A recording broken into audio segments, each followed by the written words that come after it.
ઇન્ડિગોએ 10 મે સુધી કેટલીક ફ્લાઇટો રદ કરી છે।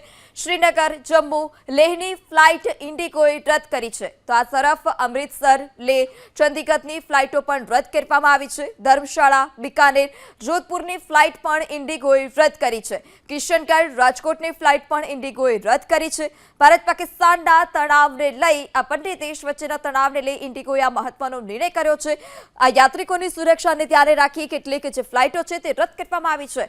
ઇન્ડિગોએ આ તમામ જે ફ્લાઇટો છે તે 10 મે સુધી રદ કરી છે, જેમાં સમાવેશ છે શ્રીનગર, જમ્મુ, લેહ, અમૃતસર, ચંદીગઢ, ધર્મશાળા, બિકાનેર, જોધપુર, કિશનગઢ અને રાજકોટ કે જે આ તમામ જે ફ્લાઇટ છે તે તમામ ફ્લાઇટ ઇન્ડિગોએ રદ કરી છે।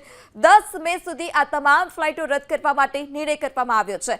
ભારત પાકિસ્તાન વચ્ચે આ તણાવભરી સ્થિતિ અને તણાવભરી સ્થિતિ વચ્ચે જ ઇન્ડિગોએ આ મહત્વનો નિર્ણય લીધો છે। યાત્રિકોની સુરક્ષાને ધ્યાને રાખી જે ફ્લાઇટો હતી તે રદ કરવામાં આવી છે, જેમાં શ્રીનગર, જમ્મુ, લેહની ફ્લાઇટ ઇન્ડિગોએ રદ કરી છે, તો આ તરફ અમૃતસર, લેહ, ચંદીગઢની ફ્લાઇટો પણ રદ કરવામાં આવી છે। ધર્મશાળા, બિકાનેર, જોધપુરની પણ ફ્લાઇટ જે હતી તે રદ કરવામાં આવી છે, એટલે કે આ જે તમામ ફ્લાઇટ છે જે 10 મે સુધી રદ કરી દેવામાં આવી છે। યાત્રિકોની સુરક્ષાને ધ્યાને રાખી આ મહત્વનો નિર્ણય કરવામાં આવ્યો છે। આ સાથે જ બંને દેશ વચ્ચે તણાવભરી સ્થિતિ જેને લઈ એરપોર્ટ પર પણ સઘન સુરક્ષા વ્યવસ્થા કરી દેવામાં આવી છે। 10 મે સુધી ઘણા જે એરપોર્ટ છે જે સંવેદનશીલ એરપોર્ટ માનવામાં આવતા હોય છે અને જે સરહદી વિસ્તારથી જોડાયેલા એરપોર્ટ હોય છે તે તમામ એરપોર્ટ પર પ્રવાસીઓની અવરજવર પર સંપૂર્ણ પ્રતિબંધ મૂકી દેવામાં આવ્યો છે। અને તે જ વચ્ચે આ મહત્વના સમાચાર કે ઇન્ડિગોએ 10 મે સુધી કેટલીક જે ફ્લાઇટો છે તે રદ કરી દીધી છે।